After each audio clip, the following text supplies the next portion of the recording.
O vento gelado atravessava as colinas escuras, enquanto o investigador Elias Verdun subia o caminho de pedras que levava ao mosteiro de São Wardhelm, uma construção que parecia ter sido arrancada diretamente de um pesadelo medieval.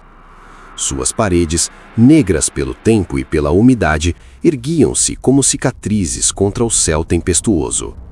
Elias havia recebido uma carta anônima, manuscrita com tinta vermelha. Venha ao mosteiro. Eles não estão descansando. O sino volta a tocar esta noite. Ninguém vivia ali desde 1319, quando todos os monges foram encontrados mortos, ajoelhados, em perfeito círculo, olhos arrancados e virados para o altar principal. O portão de ferro deveria estar trancado há séculos, mas, quando Elias o empurrou, ele se abriu com um rangido lento, como se o aguardasse. Lá dentro, o pátio estava coberto de folhas mortas. Estátuas de santos mutilados observavam de forma acusadora, como vultos congelados.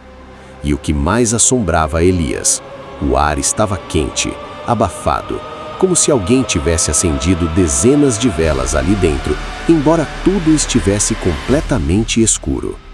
Ele sentiu um arrepio profundo. Algo o acompanhava. Algo caminhava com ele, mas não fazia som. O silêncio daquele lugar não era natural. Era um silêncio que respirava. Ao empurrar as portas do salão principal, Elias foi engolido por um odor antigo, de incenso queimado, livro mofado e ferro. Ferro fresco. O salão tinha fileiras de bancos tortos, paredes decoradas com afrescos que retratavam monges sendo julgados por entidades sem rosto. O teto ostentava um enorme sino enferrujado, pendurado por correntes grossas. Nenhum vento deveria alcançá-lo ali dentro. Mesmo assim, o sino balançou. Elias congelou, o coração martelando como se tentasse escapar do peito. Uma vibração baixa percorreu o chão. As velas apagadas se reacenderam, uma por uma, num estalo sufocado. E então ele viu, sentadas nos bancos dianteiros, em perfeita imobilidade, havia figuras encapuzadas. Seus mantos eram antigos, desbotados, cobertos de poeira. E elas não respiravam, não se mexiam, mas estavam ali, observando sem olhos. Um impulso primal rugiu dentro dele. Fugir. Mas algo o empurrou adiante, como mãos invisíveis. O chão parecia inclinar-se, guiando-o em direção ao altar. Elias não sabia que naquele exato momento, as figuras encapuzadas começaram a virar lentamente as cabeças em sua direção. Ele escapou para o corredor lateral.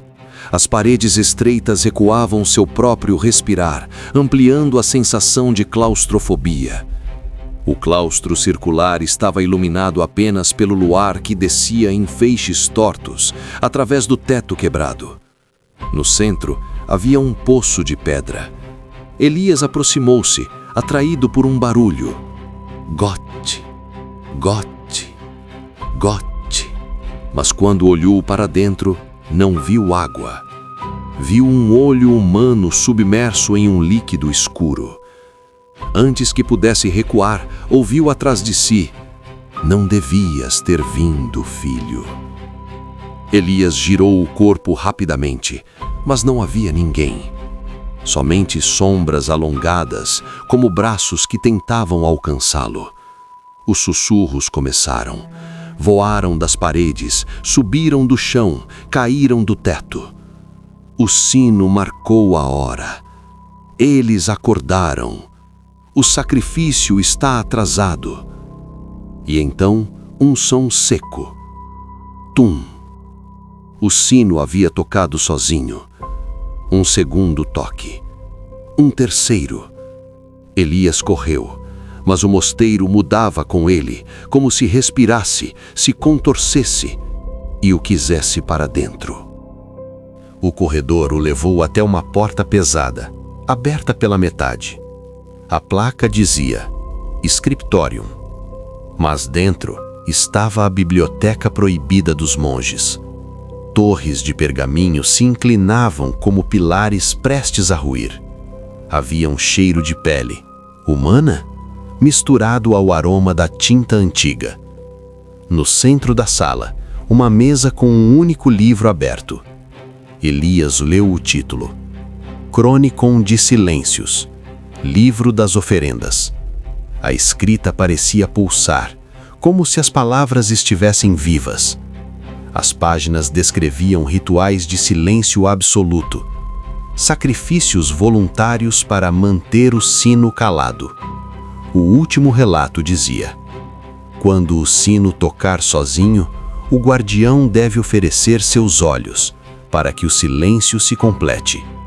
A última assinatura, borrada, trazia um nome que fez o estômago de Elias despencar: Elias Verdun, guardião escolhido. Ele caiu um passo para trás, sufocado pelos batimentos acelerados. Como seu nome estava ali? Como um texto de 700 anos sabia quem ele era? As velas se apagaram todas ao mesmo tempo, e na escuridão, as figuras encapuzadas surgiram ao seu redor. Sem olhos.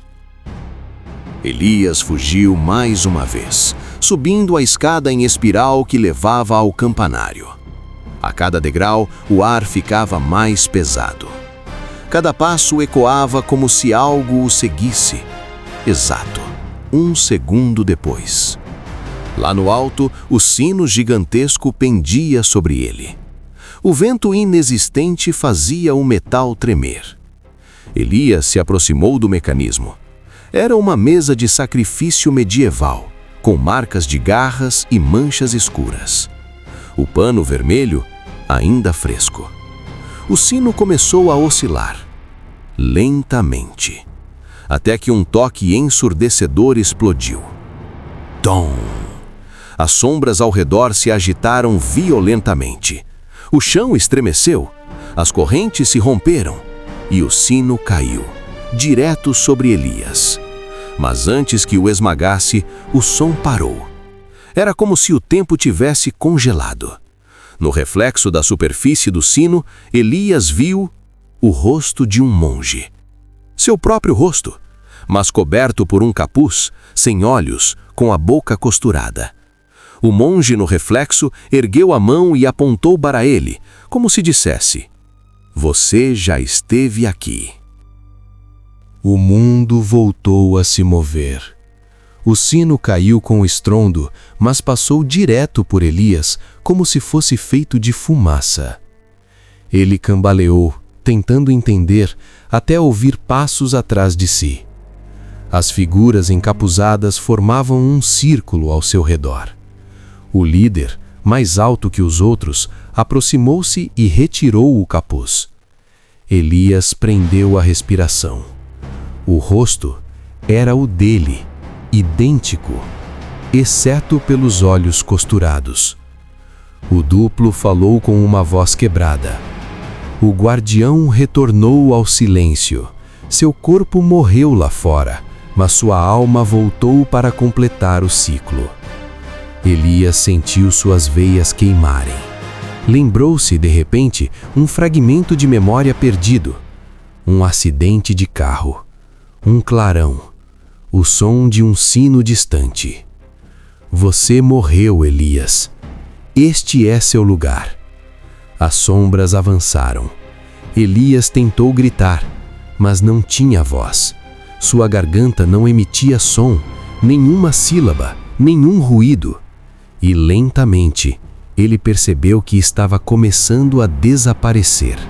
Seu corpo ficava opaco, transparente, até restar apenas uma forma silenciosa, mais um monge sem olhos no mosteiro. O sino tocou uma última vez. Tom! As sombras se acalmaram. Tudo voltou ao silêncio absoluto. Na entrada do mosteiro, uma nova carta apareceu sozinha no chão, escrita em tinta vermelha. O sacrifício está completo, mas o próximo já foi escolhido. E então, você gostou?